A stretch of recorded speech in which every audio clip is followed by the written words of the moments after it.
My name is Jim Heley. I'm with Flintco Construction. We're going to give you a little update today on the Boone Pickens Stadium project. I've got Dan Wittwer with me from Wittwer Construction. Dan's been a subcontractor on the job from the very start here, and we're going to show you a little bit of our work out here.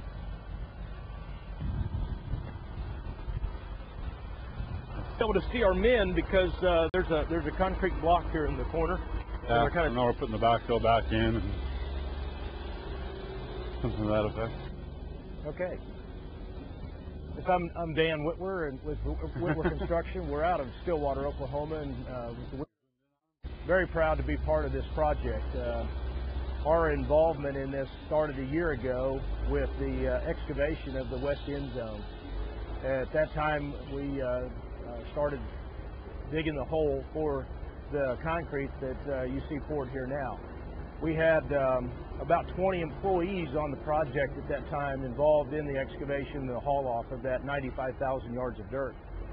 Out of those 20 employees, 8 of them were OSU construction management students.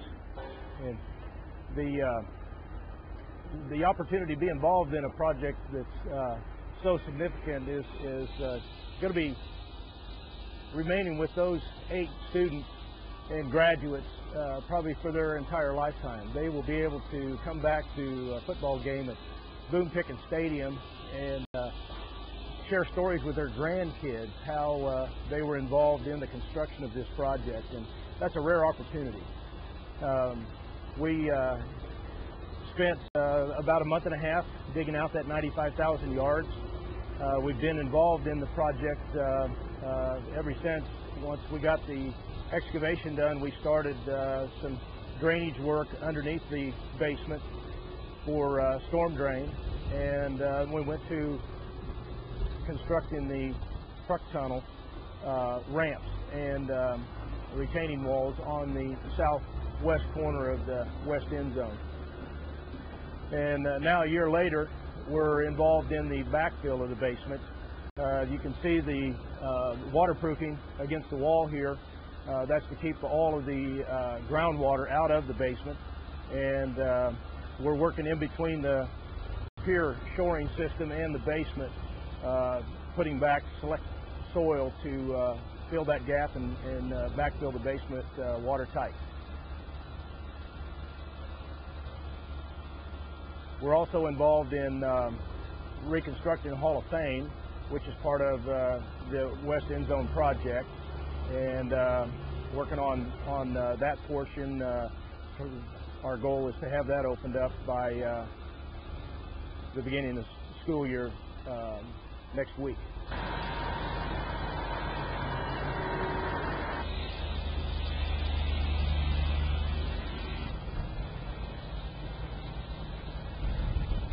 Kind of a neat shot with all the bolts laid out over here.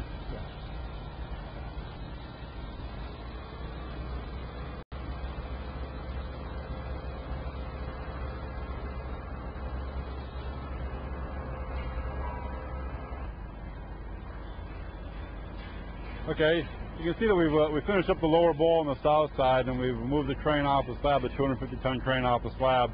Finished up the lower bowl, and now we're making a lot of progress on the outboard structural steel, which makes the club and the suites area on the south side. We've moved the crane over here to the north side, put the crane on the north side slab with the reshoring underneath it, and now we're setting the structural steel on the north side for the lower bowl. We're going to bring it around and connect up the steel from the north side of the stadium, the existing north side stands, over towards the center, and that's where the precast will be installed during the course of the season. You can see we got a little weather again today. It's August 9th, but you know, clear skies in the forecast, but we have some storms to the west of us. If we get some thunder and lightning, we'll end up shutting down the crane because of the thunder and lightning. But for now, we're making progress. The month of August, before football season, is always busy with game day preparations, and you can see on the west face of Gallagher Arena, we're putting a scaffold up. That's where the video board is going to be for this year.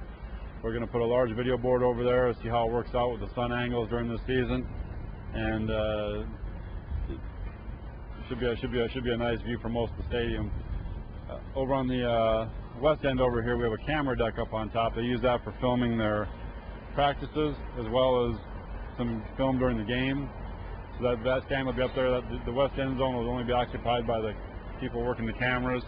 And then the walkway that we're standing on, we're going to fence this walkway off and have a connection above row 14 in the stadium.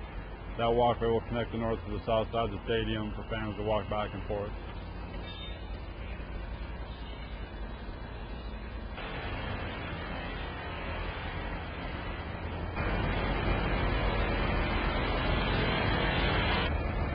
There you go. As you can see, we started our work on our block work on the plaza level here. This is the level you'll walk into the stadium. And you can see our first concession stand here is nearly complete. The block work, bathrooms behind it, just like the north and south side have.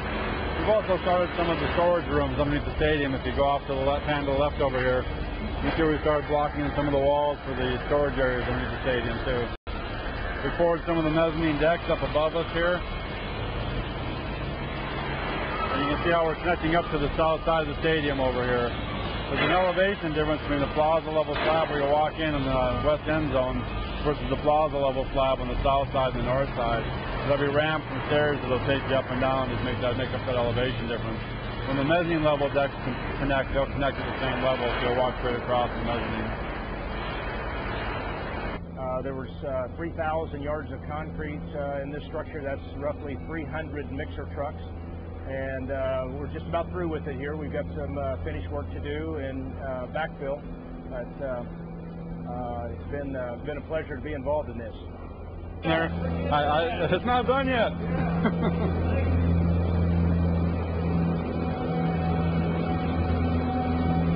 Yeah, I think the same way. When we finish backfilling the retaining walls in this portion of the tunnel, these holes are for the air ventilation that will take the exhaust out of the tunnel and get it out into the open air. We'll be constructing that in the next 30 days. What we're standing in right now is the locker room area from the block wall in front of you now all the way around. It's about twice as big as the other locker room in Gallagher-Iba. It's going to have some very high-end finishes. There'll be kind of a gallery area at the main entrance to the locker room, so that they can highlight some of the former players at OSU, some of the NFL stars that are formerly from OSU. There's the equipment management area to the south of us over here. A huge storage area for equipment. The players will walk out of the locker room, walk right up and turn their helmets in to get screws fixed or get some new shoulder pads or whatever they need to do, new tennis shoes. They'll be able to work with the equipment people just right next to the locker room here.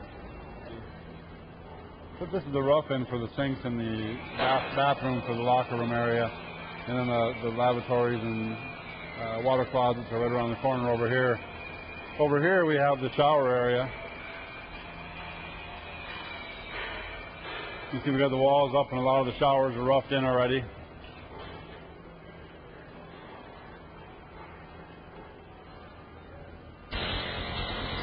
This wall right here is the north wall of the locker room. You see they have sinks in there. We're getting ready to put the block wall up around all the plumbing roughing before they're going to put in place. From this wall right here onto the north is the strength and conditioning area. You can see that concrete wall in the distance over there is the far side of the strength and conditioning area. It's about twice as big as the existing area in Gallagher-Iba's basement. They'll actually be able to run 40-yard dashes down here and time guys in the 40-yard dash in the strength and conditioning room down here in the basement. Behind me is the locker room area now, and we're standing in the strength and conditioning area. This is the part of the basement we weren't able to come into before because we were still doing our concrete formwork in here. We've stripped all that formwork out now, and we can move on through the strength and conditioning area over here. To the north, we have a maintenance area and also the team theater where there's as many as 250 people can sit at one time to get the whole team together to watch game film. If you pan off to your left there, you'll see all the shoring for the crane. The crane set up on the north side. We've moved all that shoring, reshoring to support the slab above, over to the north side over here, and directly above that, on top of us, is the 250-ton crane that's setting all that steel and precast, connecting up to the north side of the stadium. This is the main theater area right here. It's got a sloped slab to it for stadium-type seating. It'll seat 250 people. They can show their game films here, get the whole team together right here. And then where you see the daylight coming through the slab above you there is elevator shafts and stairs coming into the basement of the stadium here. Dan Wittwer, Wittwer Construction. This is Jim Heley. Hope you guys enjoyed the tour.